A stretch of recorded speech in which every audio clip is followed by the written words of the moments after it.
Good morning, Mark Scheibmeyer, the city hearing examiner. I've been asked to convene a public hearing to consider an application for a variance sought as part of the Reserve at Palisades proposed subdivision bearing the project number LD 2024.0072 for property located off of Palisades in the southern portion of the city. In advance of today's hearing, I've received the staff report as revised, prepared by Mr. Kohler, who was present. I've also received all attachments, including a few public comments. I have reviewed all of those in advance of today's hearing. And of course, I have reviewed associated materials as part of a pending subdivision application that triggered this variance request. I have also visited the site more than once. I'm familiar with the location and the surrounding properties. Today's hearing has multiple purposes. For those who have been present for previous hearings are aware that it has really three pieces. It is first to hear from city staff explaining their receipt and response to the application and their recommendations, followed then by an opportunity for the applicant to appear and add to or subtract from what the city staff has suggested, followed then by an opportunity for public comment. All those who testify today, including staff, will do so under oath. I don't really have any other suggestions. It's not a large crowd. I'm not going to impose time limits on public testimony. But if anyone is going long, I may bring your testimony to an end if it appears that it's losing its focus.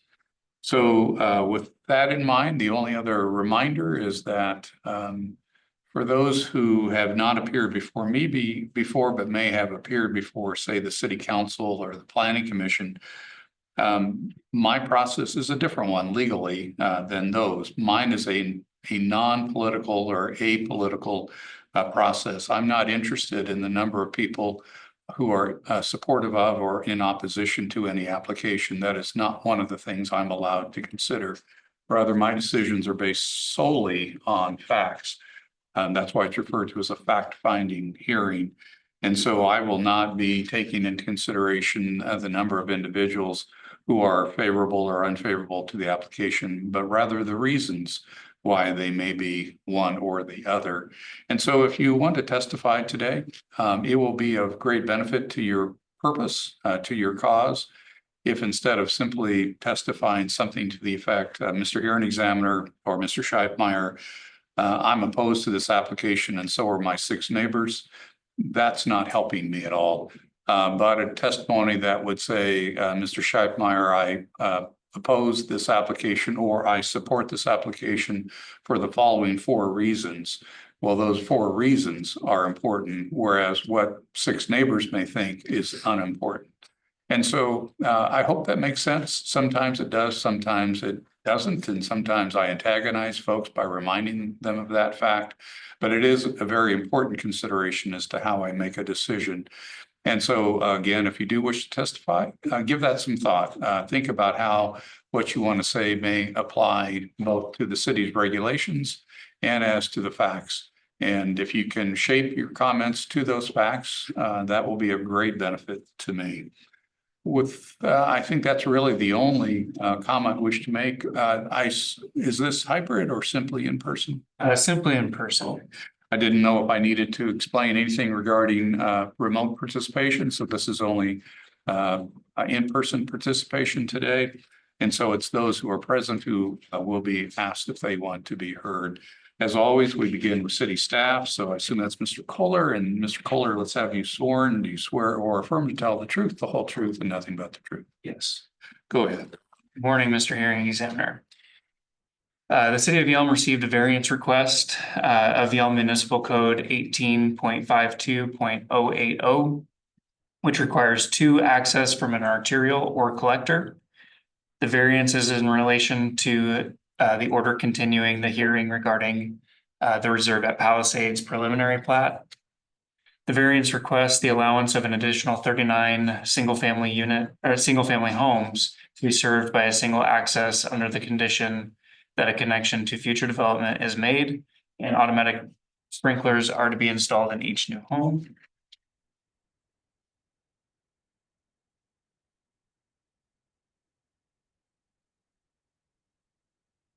The parcel is located in an R4 zone, which requires residents of the development of 4 units per acre.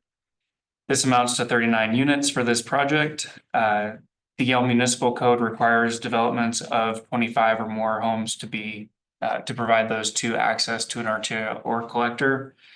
This proposal does meet D107 of the International Fire Code, but will require a variance to the Yale Municipal Code. Regarding access restrictions, the Washington State Department of Transportation has jurisdiction of the intersection and would not allow project access to 507. They, under Exhibit 1 is their full correspondence, but in summary, they felt that 2 connections to Palisades satisfied the municipal code and were more concerned about the close proximity of the access to the existing Palisades connection. The city staff disagrees with WSDOT's assessment that the 2 proposed connections to Palisades meet the 2 access requirement as defined in 18.52.080.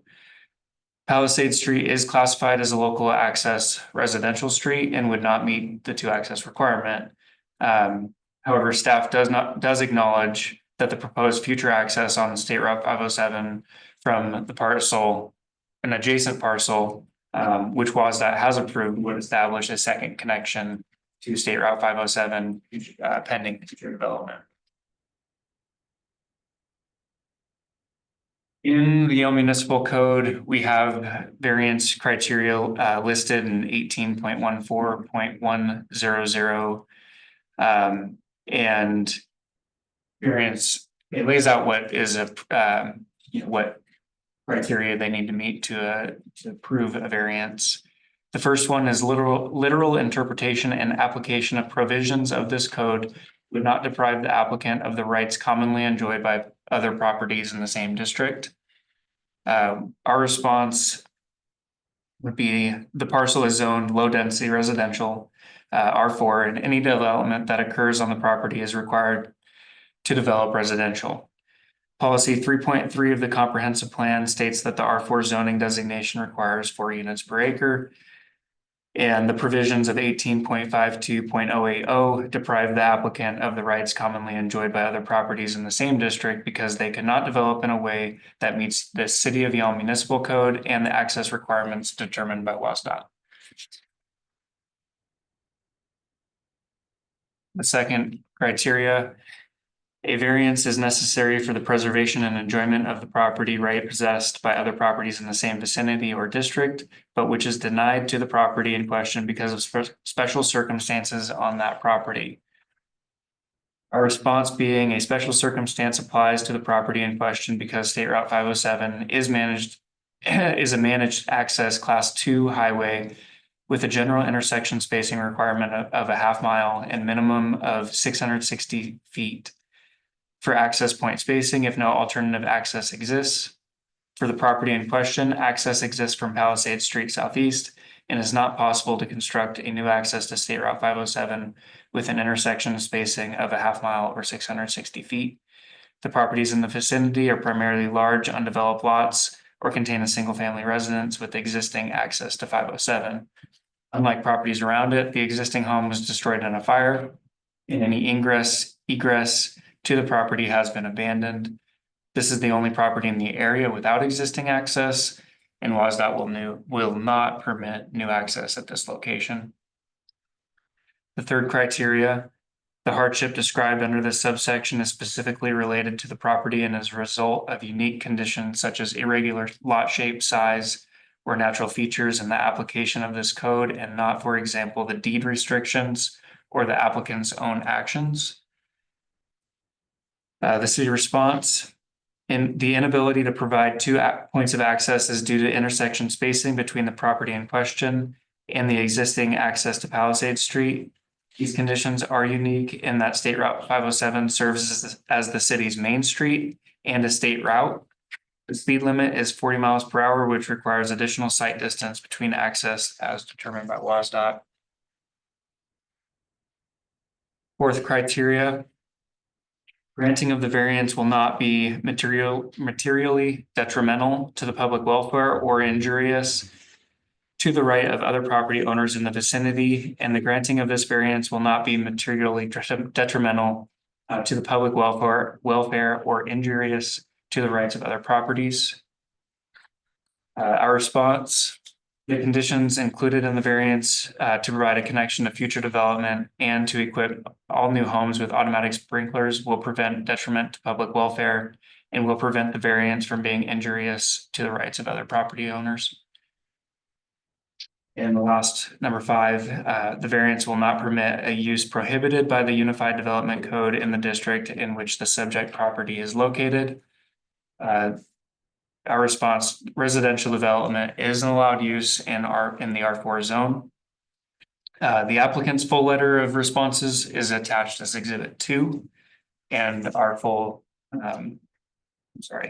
our city attorney response to the variance request is attached as Exhibit 3. And going into the International Fire Code, so IFC D107. 1 or 2 family dwelling residential developments of 1 or 2 family dwellings where the number of dwelling units exceeds 30 shall provide 2 separate and approved fire apparatus access roads, with 2 exceptions. The first being where there are more than 30 dwelling units on a single public or private fire apparatus access road, and all dwelling units are equipped throughout an approved automatic sprinkler system. I don't necessarily need to read the sections, but access from 2 directions shall not be required.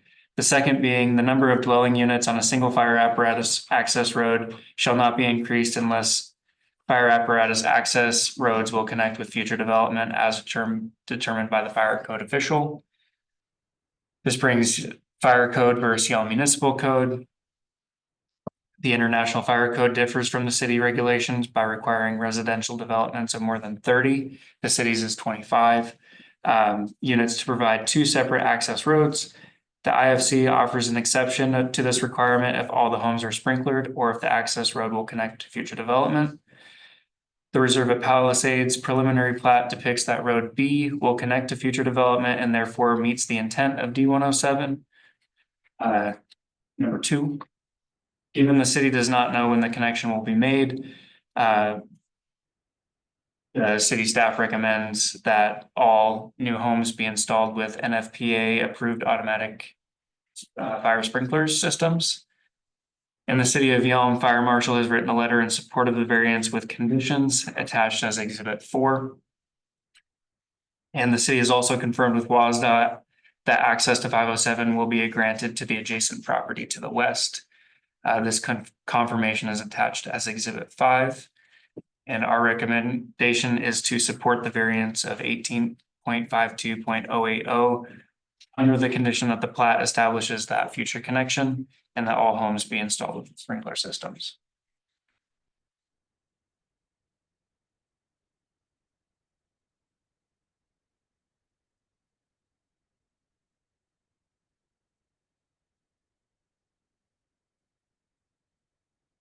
Thank you, Mr. Kohler. A few questions.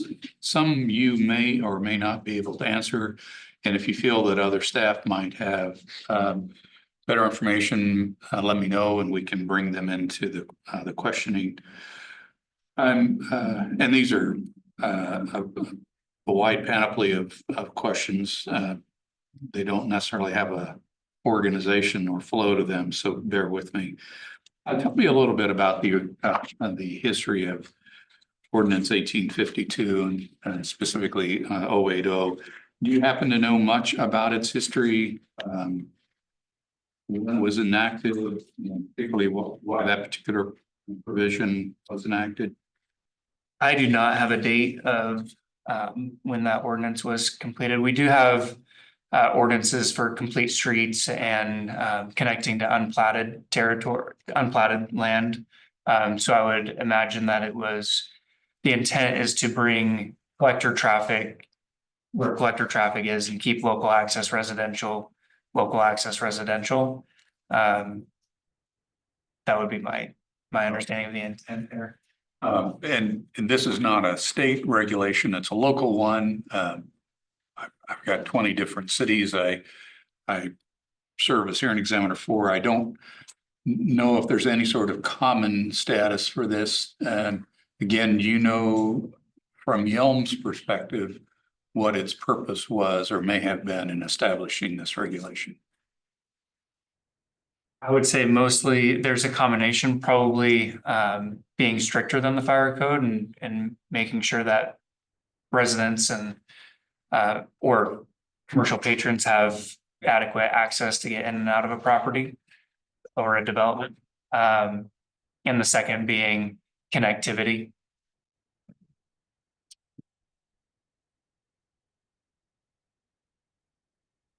Since it's not clear when this ordinance was enacted, do you know if the fire code would have been in effect at the time it was enacted? The International Fire Code. I would, if it's okay, I would like to defer to our fire marshal. That would be great. So, Morning, Mr. Hearing Examiner. and it's been a while, so you'll have to remind me. Chris Vaccaro, I'm the building Thank you. official and fire marshal for the city of Yelm. Thank you. I apologize. It's been some time since I've had you in front of me. Yeah, it's been some time since Yelm adopted the International Fire Code and its appendices. Oh, my apologies, I have to swear in. Right.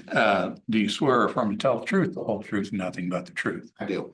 So the question, Mr. Vaccaro, is the enactment of, or the adoption, I'm sorry, of the International Fire Code relative to the enactment of chapter 1852 of the city's regulations. Do you know how those two, the order in which they came about? The fire code was adopted, I would have to say prior to 2012, along with its appendices. And the municipal code variates from that a little bit because Yelm's a unique city in the fact that we're a little bit more remote than most locations. Olympia can back up Tumwater can back up Olympia, Lacey, and so forth, but we're a little bit further out. So getting back up here is going to be a little more difficult. That's kind of where the municipal code went a little stricter. And that's why I'm trying to get a sense of the chicken and egg quality to some of this. Would the city council have been mindful of the existing fire code regulation and felt something greater than that was important? Or did the two have a relationship to each other? Was one in some way built upon the other, or are these two trains running on separate tracks? I think they definitely have a relationship to each other, and I think somewhere in planning, we saw the need for a stricter ordinance.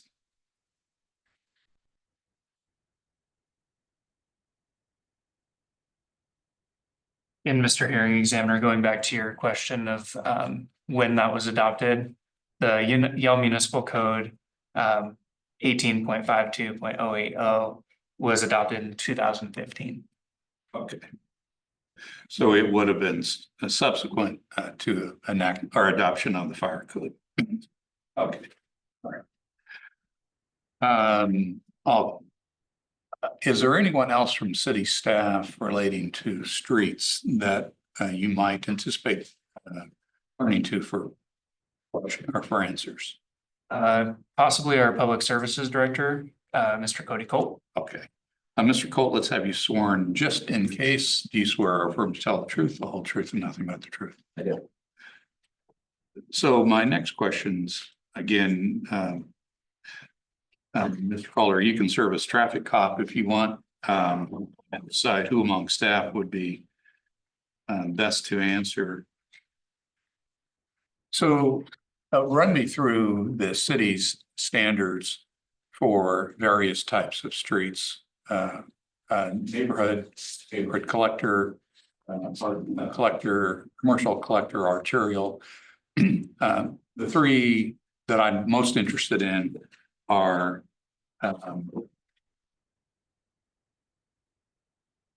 the two required by OFA 080. Let me just get them correctly stated.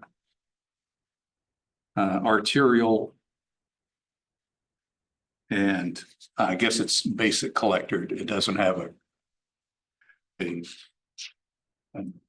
modifier to that. So as to arterial, what are the requirements to achieve arterial status? Yeah, so there's a major arterial, there's urban arterial, neighborhood commercial collector. I have all the design Okay. requirements here. So, so to the extent 080 simply refers to arterial, which would be the lowest of any arterial status, what would be the lowest arterial?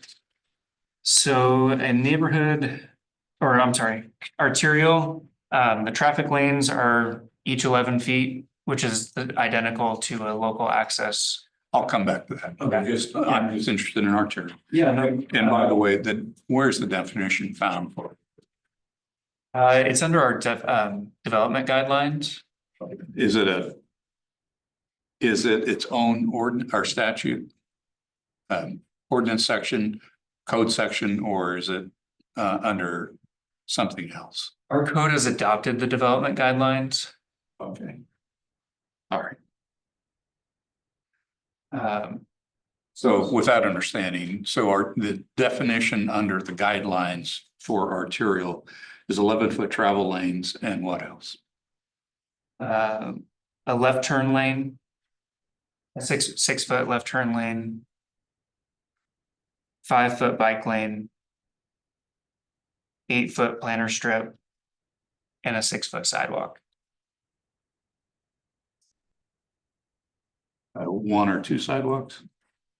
Sidewalk on each side. Okay, each side. Yeah, And each side planter strip? yes. Okay. And then collector, and again, I understand that you have more than one type of collector, but since this ordinance is not specific, would be the minimal required collector. What is it requiring? 11 foot traffic lane. 5 foot bike lane. 7 foot planter strip. And a 5 foot sidewalk on each side. Planter strip on each side. Okay. So both sidewalk and planter strips are each side. Correct. No left turn lane on the collector. And, okay.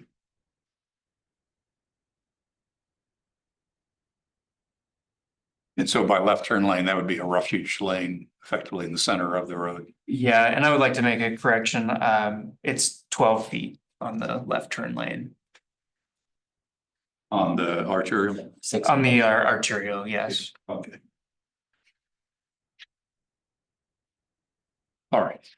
So let's look at that relative to Palisades. What is Palisades defined as?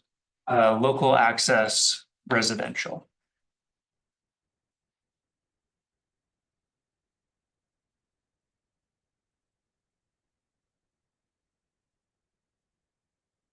And its definition under the development guidelines.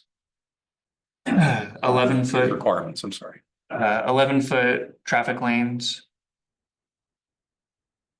7.5 foot parking lane, One, both sides. okay, Both sides planter strip of 6 feet. And sidewalk on one side of 5 feet.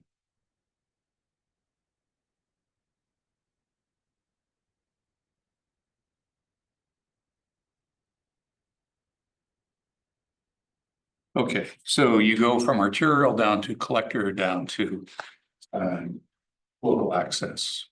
Okay, and in doing so, so the closest comparison then would be to collector. I believe so. Okay, and so between local access versus collector. You have the same width travel lane. Correct. Correct.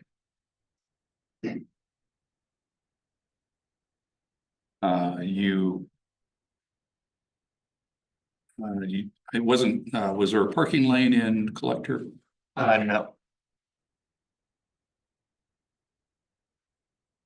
So you add a parking lane by being a local access. yeah, there's on-street parking for local access. Compared to a bike lane, Okay, and you subtract bike lane. yes. And then you, same requirement for planter strips, perhaps for width. Little bit, yeah, one Or or change in change width. Okay. 7 foot on the collector versus 6 foot local access. And sidewalks are the same. Except that you eliminate one of the sidewalks.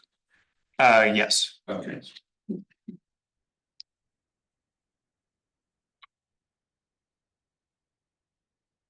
Are there any speed limits imposed on one versus the other? Yeah. 25. It's 25 on local access. And. What? Is there any 35s? Maybe up to. They can, yeah. And they can, the collector can be up to 35.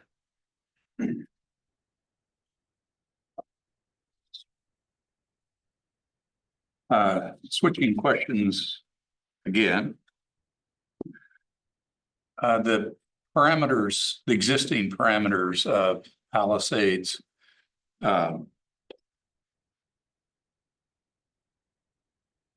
me what they are. Of the street that's constructed. Yeah. It was constructed to local access residential standards. Okay. Yeah. But that's not true for the lower portion. Below the residential section, it's narrower, it loses its parking lanes.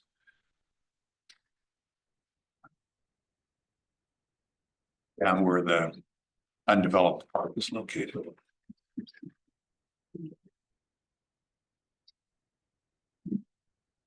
Is it bold?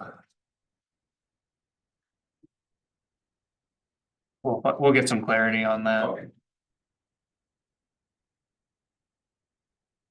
And that may have been a previous section, or it may have been something else, but it is clearly narrower than the rest of the street.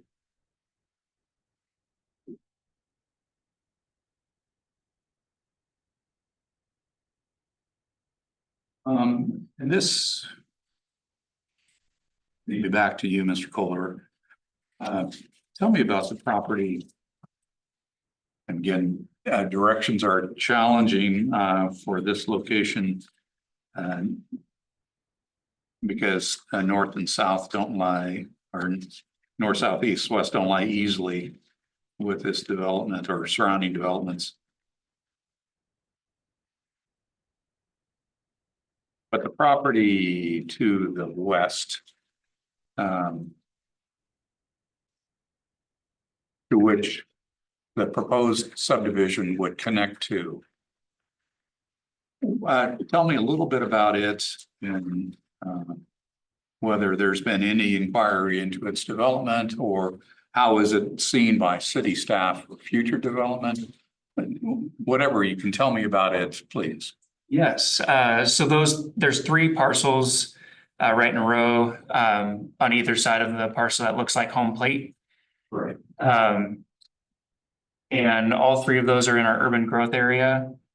And we plan to have those annexed into the city by the end of this year, 2025.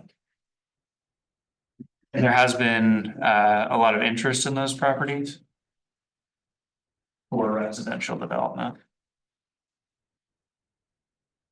And that interest is sort of waiting for annexation. Correct.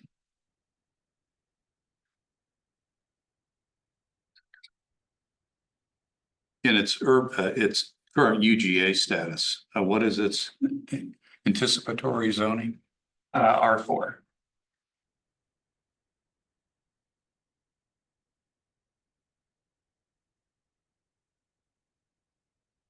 And the home plate, which is what I was gonna call it, you beat me to it, property. That has an allowed access. Yes, we confirmed with WASDOT on that one. And the two, we did not get confirmation on the two parcels on either side. But they have existing access. And WASDOT's reasoning for permitting access to the home plate parcel was because they had previous access. Or they have existing access currently. So of the three, there's one assured access, there might be more. Correct. Okay.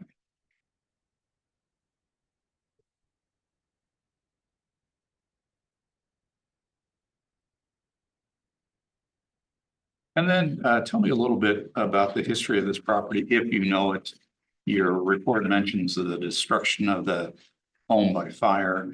You know how long ago that took place? I do not, I mean, in the realm of 10 to 15 years ago. And your report notes that the access was abandoned. Does WASDOT recognize any right to access this property? They do not recognize any right to it from my understanding. It was kind of hard to understand where the access went or originally was. If it was the accessed off the current Palisade Street, or if that was subdivided. Yeah, it was really hard to differentiate Okay, how they originally got onto that property. okay. If it is denied access, is it otherwise landlocked? Yes. I mean. No, and I guess.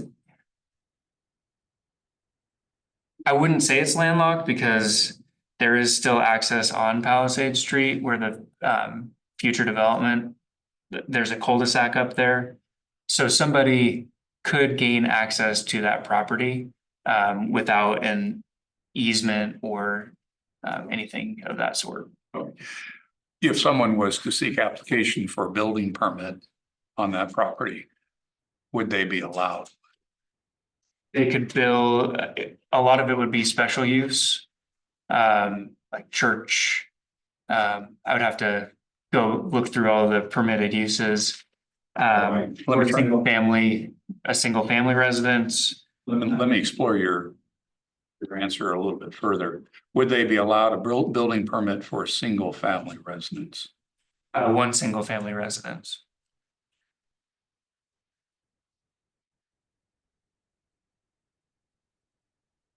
Or again, as you say, they might be allowed what you refer to as a special use, what I tend to refer to as a conditional use. Okay, conditional use could be a church, a school, something that's otherwise permitted, but only permitted by a special permit. Correct.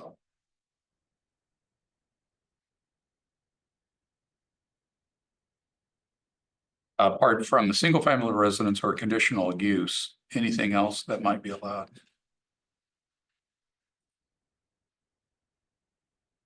I assume public facilities would probably fall into condition. Essential public facilities, attached and co-located wireless facilities.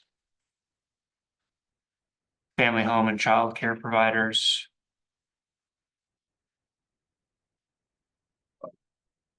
So we don't have the reasonable use exception situation where we have a set of regulations that deny all use of a piece of property. But what we have instead is a regulation which denies the preferred use of the site. Is that a fair summary? Yeah, and going back to our comprehensive plan, you know, it was dedicated as residential. That's what our plan wants to see there.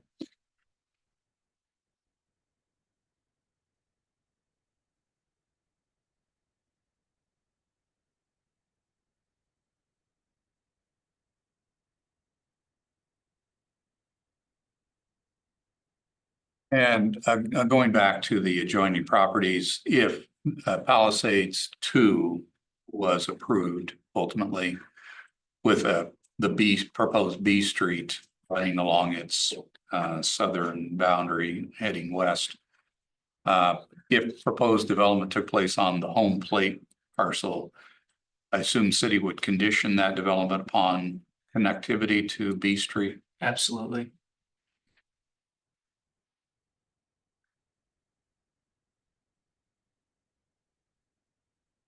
And it's in our code. I would have to get the exact code to reference, but we require subdivisions to provide future connections to unplatted properties or parcels with the intent that they connect. And so would this be mutually? The home plate property would need a second connection of its own, wouldn't it? And so it would need something like the B Street or the extension of Palisades to achieve its meeting the requirements of 080. Correct. Okay.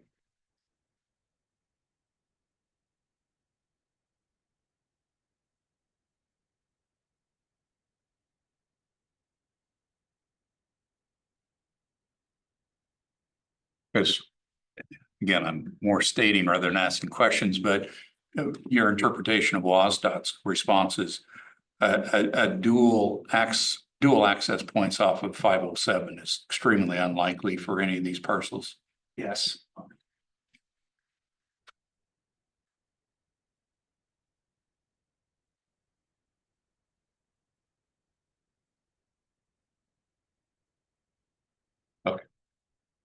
I think I have exhausted my questions of staff. Thank you.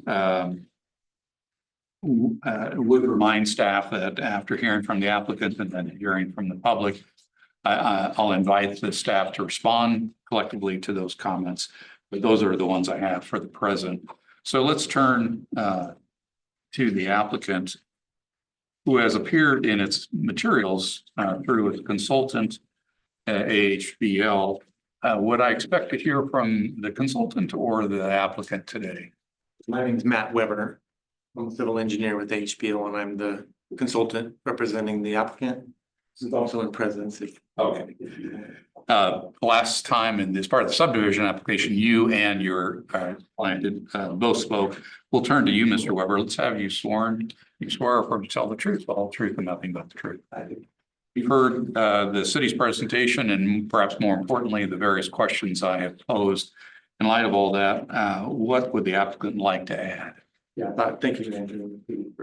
I don't have a lot to add. I guess just one thing to point out is that as part of the SEPA, and I know we're just talking about the variance application here today, but safety is an issue. So safety is part of the concern of WSDOT with the intersection spacing. And as part of that, at the moment, the intersection into Palisades, we have a SEPA condition to improve that intersection with the turn lane.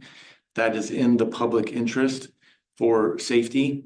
And that the safety issue is why WSDOT, you know, the legal requirements, and I do have that. I don't know if that's interesting to you, but you know, it's codified in the WSDOT design manual about the intersection spacing. So we would, and it's in the staff report with the half a mile. So for a class 2 highway, a half a mile is the intersection spacing.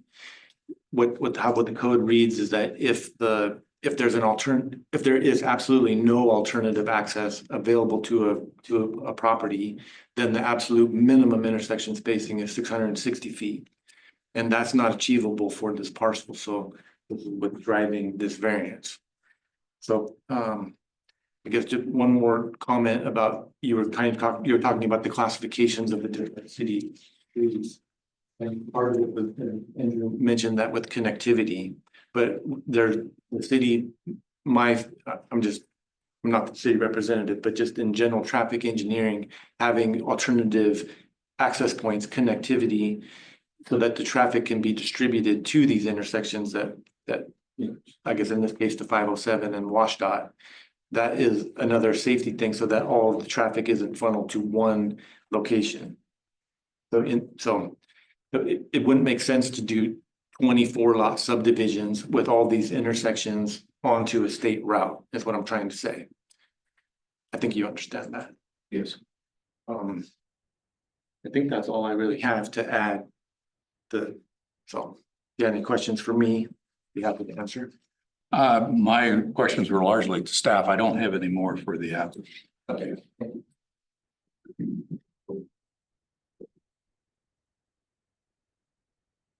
And so we'll turn then, that would be regarded as the applicant's presentation. Will then turn then to public testimony. And so do we have any sort of sign up sheet that was prepared today? We did.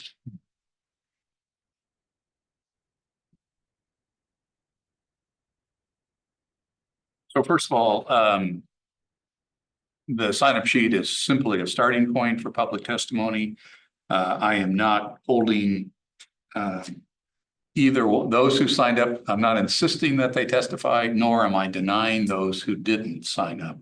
And so my goal is to hear from all those who would like to be heard. So I'm going to go in the order in which they're on this list, and then I'm going to find out if there might be anyone else who is present who didn't sign up but would like to testify. And then once we've gone through the public testimony, we'll then return first to city staff for response, and then finally the applicant's response. That is, by the way, not special to this hearing, that is uniform in all such hearings. So with that in mind, the first person on the list is Megan Gwynn. Ms. Gwynn, good morning. Let's have you sworn. You swear or affirm to tell the truth, the whole truth, nothing but the truth. I did receive your your written comments a day or two ago, and I have reviewed those. That doesn't mean you cannot repeat them. It's just that I have read them. So with that in mind, go ahead and say what you'd like to say. Thank you. My name is Megan Gwynn. I reside at 10713 Palisade Street Southeast. I live here in Yelm, Washington, 98597. Professionally, I'm a leader for a large, a major insurer, and I oversee a team of large loss catastrophic insurance adjusters. And can I stop you for a second? I really, really don't like to interrupt the public testimony because it can oftentimes seem bullying or impactful some way. The only reason I'm stopping you is your opening sounds a lot like the opening to your letter. Yes, it is. Yes, sir. Okay, so are you reading your letter? Yes, sir, I am. Okay, I'll stop taking notes because I have your letter already, and therefore I don't need to write the same thing down. So, and that's the only reason I was stopping you. So go ahead. So I have over 16 years of experience within the risk industry, and I'm reading just kind of to let everybody know who I am, where I live, and what I do. And so on behalf of myself, mostly myself and my neighbors, I come to you today to ask for relief from this variance. As you read in the letter, I rebut the first three of the responses from AHBL. But the primary rebuttal is to number 4. And so the granting of the variance will not be materially detrimental to the public welfare or injurious to the right of other property within the vicinity. My rebuttal goes on to say that it would absolutely be injurious to the rights of the other property. And in fact, in my professional opinion, I feel that at this point in time, this request, if approved, would be negligent. The improvements to the neighboring areas, nor the automatic sprinkler systems within their building plans resolve the issue at hand, which is the risk. And so 080, much like other zoning codes, is intended to provide public protection. Palisade Street Southeast is a unique street, and that's why I'm here today, is to talk about it. This street is a candy cane shaped street, and at one point it narrows down to just one lane as you approach the top of the hill that it's built upon. It's also important to state that half of the homes on Palisade Street Southeast, mine being one of the most pitched, we have driveways that are so sloped that the homes cannot park their cars within our driveways.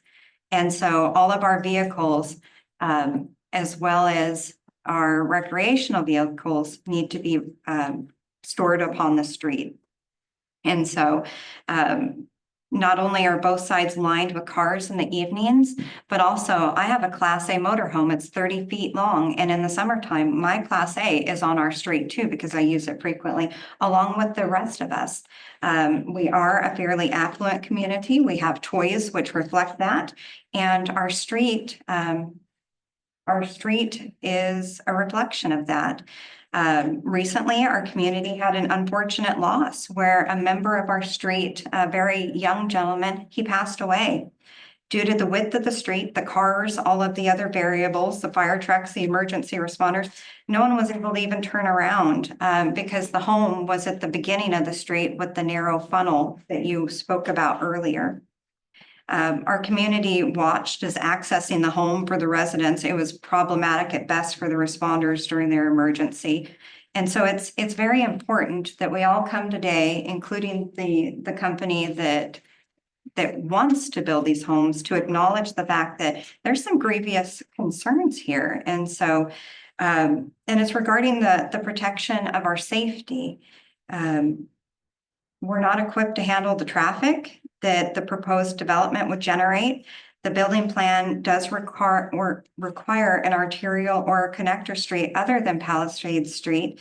But most importantly, I think it's important to acknowledge if anything should happen, the street cannot support the flow of traffic. We have 24 members of our community. We would be adding 39 additional homes. The possibility of not being able to escape off of our street is what I find of the utmost concern and that no one is acknowledging. It's great that these new homes, all 39 of them, will have sprinkler systems. That's excellent. I love a good flower bed. I'm thankful that there will be some frivolous upgrades to the area.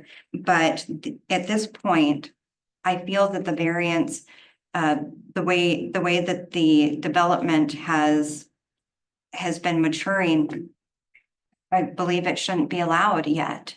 That's not to say that I don't feel that it should never be allowed, but I do believe that there needs to be some kind of access to 507, whether it be on their plot of land or somebody else's, to make this a safe.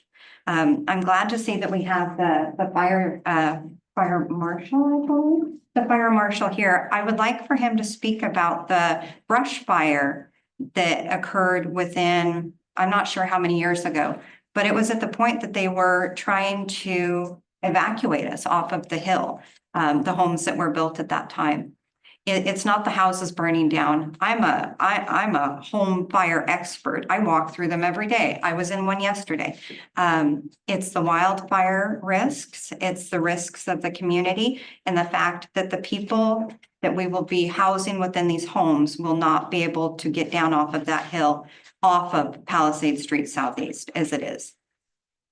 And that is my rebuttal, and that is my opinion. Thank you.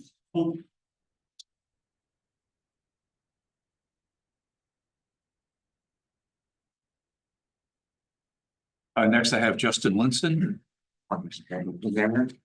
Morning. Again, Mr. Linson, you also presented written comments, which I've had a chance to review in advance. So have you sworn? Do you swear or affirm to tell the truth, the whole truth, and nothing but the truth? I did. Like Ms. Nguyen, are you anticipating working off of your? It's working off the email. It's a summarized version of my email. It's not the extent of the email, but it is a summarized. Okay. Again, I'm just, when I can, I'm going to do myself a favor and not write copious notes if I've got them already in writing. Perfectly fine. Okay. Good morning. My name is Justin Linson. I live on Palisade Street. I'm the first house on the right, 10619 Palisades. I'm here to strongly oppose the variance request submitted for the reserve at Palisades, which asks to break the Yale Municipal Code 18.52.080. I think our biggest concern is the project proposes 39 new homes, and we talked about the safety, and I feel that when asked what that municipal code was for, nothing was brought up about public safety. I feel like that law or that municipal code was put in for public safety in whole.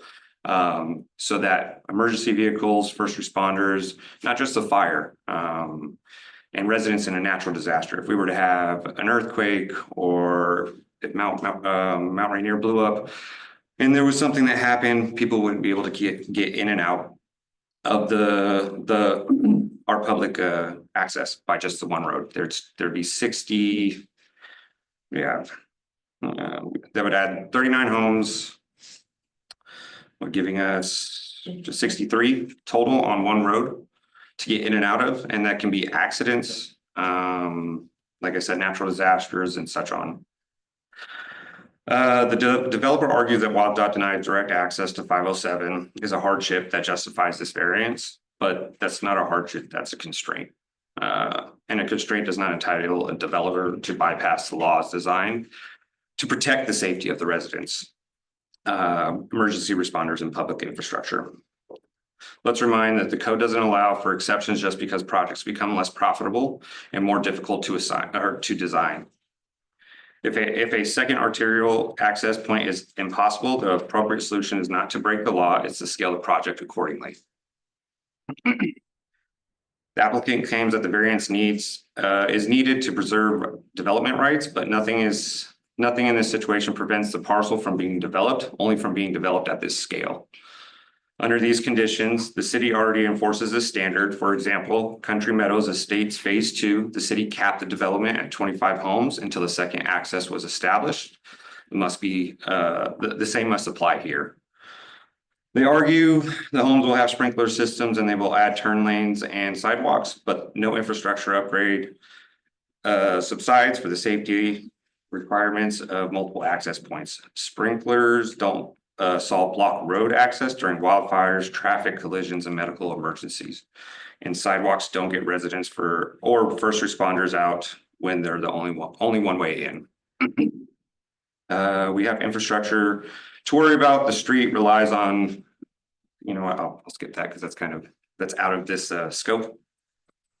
Finally, the variance criteria under YMC 1813.060C required hardship to be due to unique physical features of the property, not agent denials and planning choices. WaDOT denied direct access is not a hardship specific to this land. It's a condition any developer would face. This is not grounds to bypass city code. If the variance is approved, it will weaken the enforcement of one of the city's most important safety codes and set of dangerous precedents. The public should be asked to not be asked to carry the risk of the project that exceeds the land that access can support. I urge you to upload the law and deny the variance request if the project cannot meet the legal requirements of YMC 18.52.080. It should not be moving forward at its current form. That's all I have. Thank you.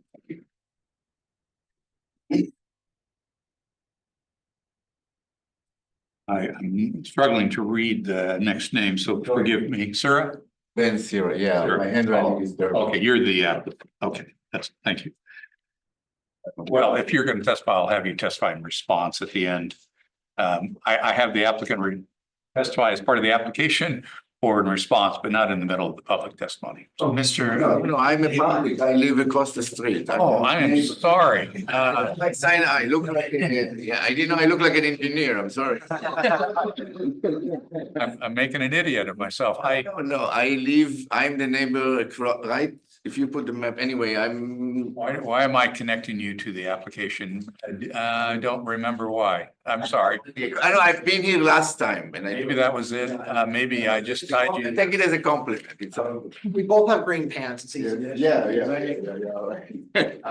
I apologize. So sure, let's have you proceed. Go ahead. Okay, yeah. Let's have you sworn. Ben Sierra, 15140 Fox Hill Road, yeah, I'll tell the truth as best as I know. Let me ask you that first. Do you swear or affirm to tell the truth, the whole truth, and nothing but the truth? Yes, I do. Okay, you give an address of Fox. On Fox Hill Road, I'm adjacent Oh. to the Palisades across the fence, yeah. That's why I recall you now.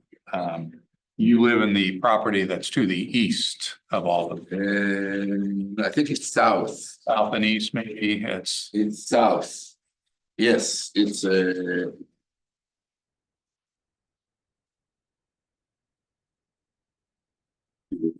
here. yes, This is south and east. south. Yeah. Okay. Okay, yeah, I'm talking about the traffic impact. Give me a second, I lost my page. Oh, here it is. Okay, I took the traffic impact and that's why I came last time and talked about it because the impact is not just for that subdivision. It's gonna be estimated by the traffic impact report, 424 weekday trips on the new subdivision. And they took it in consideration, some subdivision, but on the list, not the ones on off Mill Road. Mill Road is the right, if you take a ride down Palisades to 507, the first right is Mill Road, and that, if somebody wants to take it, that's the closest way to the city. There already been 2 subdivisions there. They narrowed the street down. It's gonna be, the traffic will be harder, and then I was trying to see what is the guidelines. If it's any subdivision, of course, they will say that it's very little impact, but if you put all the subdivisions together around it, the impact is greater. It was a street that only one single family home with large lots, and now they made it narrower because of Mill Pond School. So this is what I'd like to address, that the impact is not just by 30 homes here, 20 homes there. The whole picture is around it. They already built few subdivisions that are already been built, approved, and people are living there, which is, the impact is greater. And because I'm a neighbor across the street, I feel it already on Mill Road. So that's why I wanted to add that the traffic impact of this subdivision is not just that exit, it's around it. So again, it will come, but when you have ready, I mean, there was a plan to do a loop there, but there are no funding. But overall, you do it in the right time because it's a rural area. We are not a big city, and the access will be. It's already been double or triple homes and drivers already around it. So I'd like this to be addressed, and that's it. You testified very similarly in the subdivision hearing. Yeah. Let me summarize what I think you're saying, and you can then tell me if I'm tracking well. Your concern is that increased development along 507 in general, including this specific project, is increasing the burden of traffic along 507 and therefore is affecting downstream intersections such as Mill Street. First street is Mill Street, the first street, and if you want to go to town, the closest, you wouldn't go to the light, you turn right on Mill, and it's already been, 2 subdivisions already been built there, and they made the street narrow to make the sidewalk wider for the school. There is a school there too, and that's the impact that I'm trying to say that it's the Mill Road, it's a small, yeah, that's. Understand. Okay, thank you. Thank you.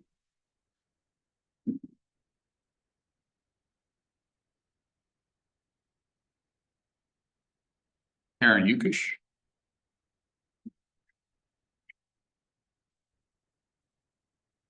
Good morning. Morning, Have you sworn? Do you swear or affirm to tell the truth, the whole truth, and nothing but the truth? I do. Go ahead.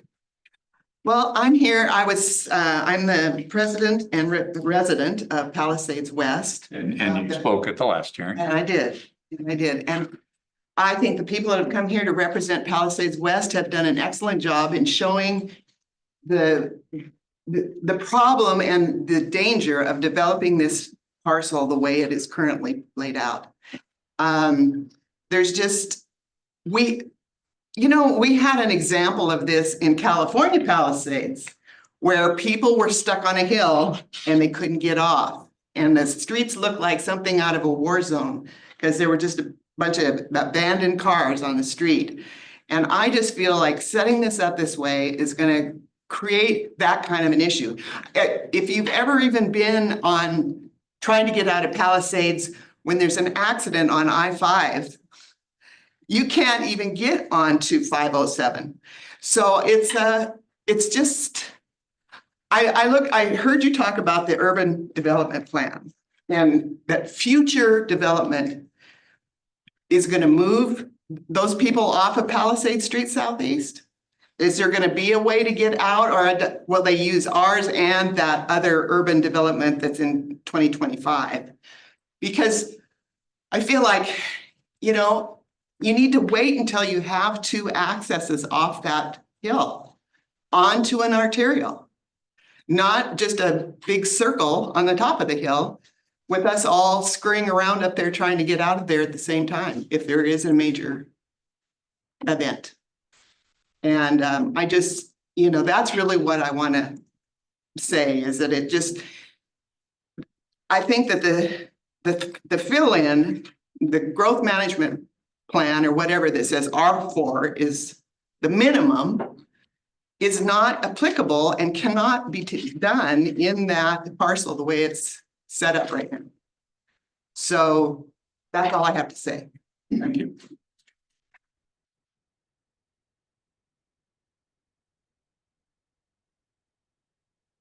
Now I have Shondell Trujillo.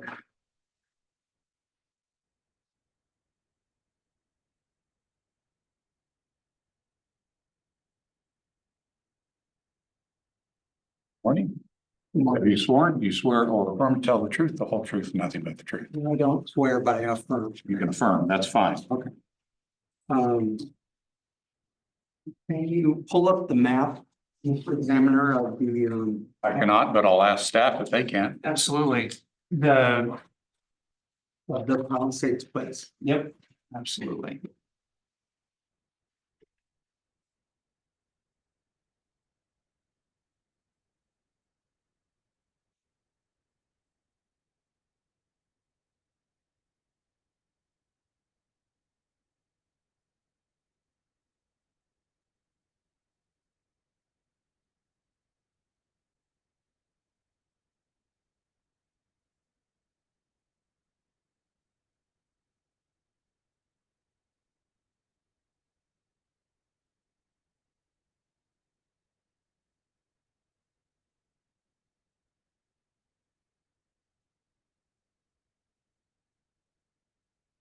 Can you pull up the Google satellite view map?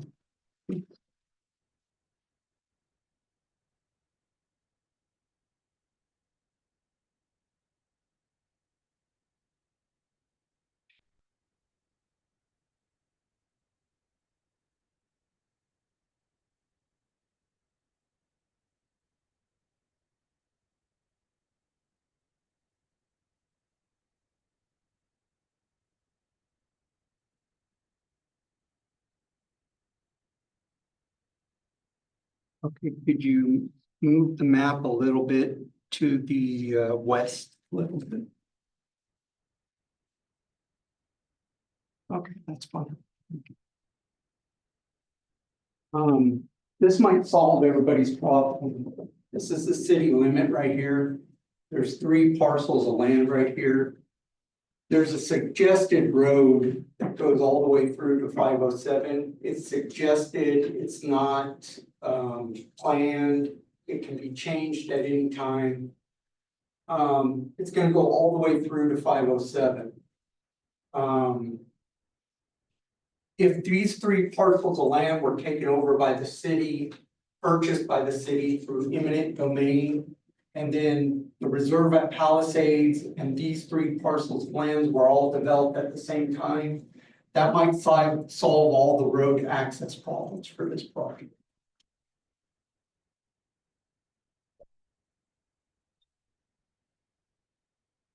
It's called eminent domain.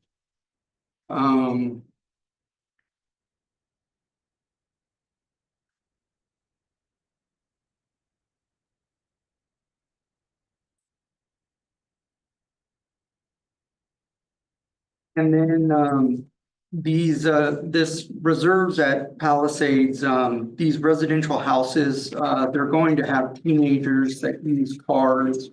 So there's going to be a lot of car traffic on those roads. And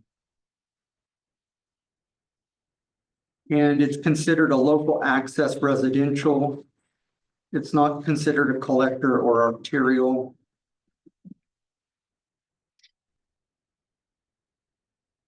And I don't think it would be a good idea to put parking on both sides of 507 in front of Palisades and Palisades Reserve at Palisades and Palisades West.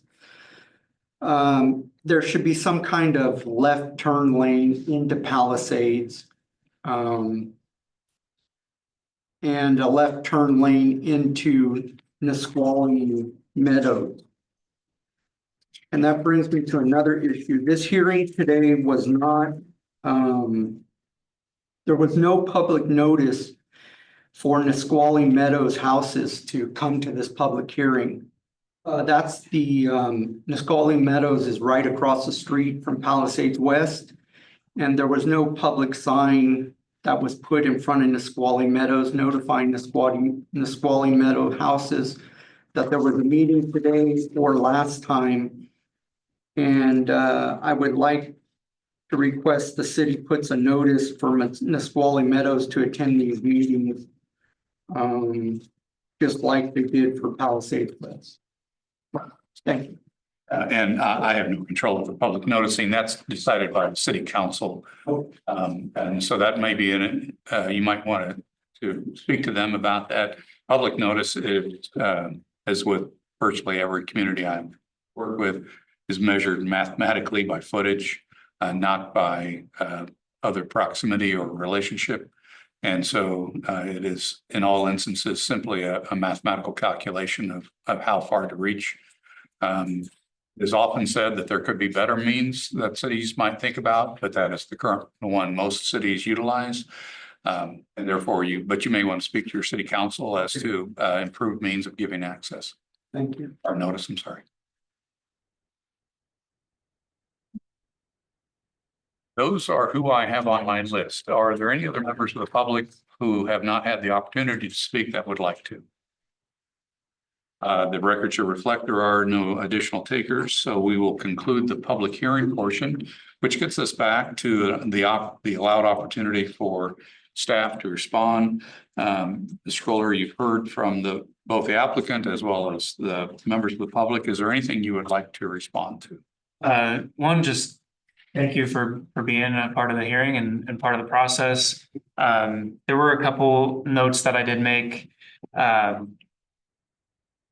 I went and measured while we were going through. The narrowest that road is at Palisade Street is 22 feet at the narrowest, and that's based on the satellite imagery, so a few inches, but I take that as simply 11 2-foot travel lanes. correct. And then with the on-street parking, it is relatively new in our code, but we do not allow large camper parking, trailer parking, motorhomes, etc. on local public streets. And regarding fire truck access, creating a loop that it connects back to Palisades would actually make it a little easier for a fire truck to maneuver and get around that street. In terms, I don't know if we're discussing other projects here, but Country Meadows was brought up as well regarding their phasing of not constructing more than 25 homes until that connection was made. This project is Country Meadows is a little bit different because that property owner owns both parcels.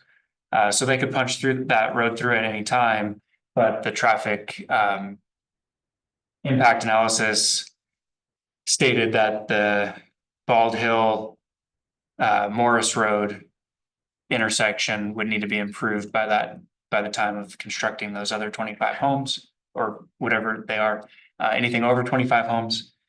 So it's a little bit different where as Palisades, they don't own the adjacent parcels, nor are they in the city at this point.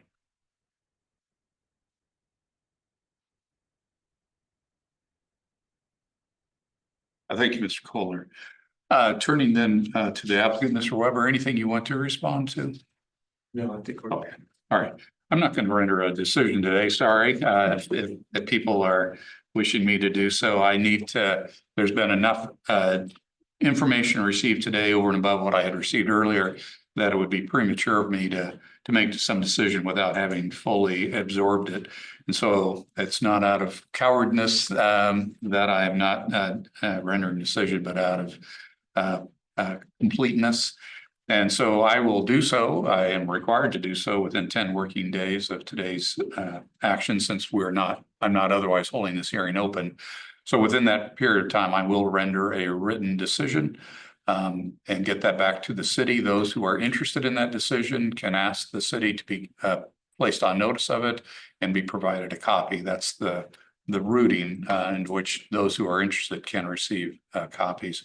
I want to thank everybody who attended today and presented excellent testimony. It's very thoughtful. Those who took the time and trouble to think about what they wanted to say and why they felt there were factors to be considered, and those are important factors. Hence my need to take a careful look. And again, I will try to reciprocate by as thoughtful a decision as those who contributed comment. I will do that as quickly as I can. With that, we're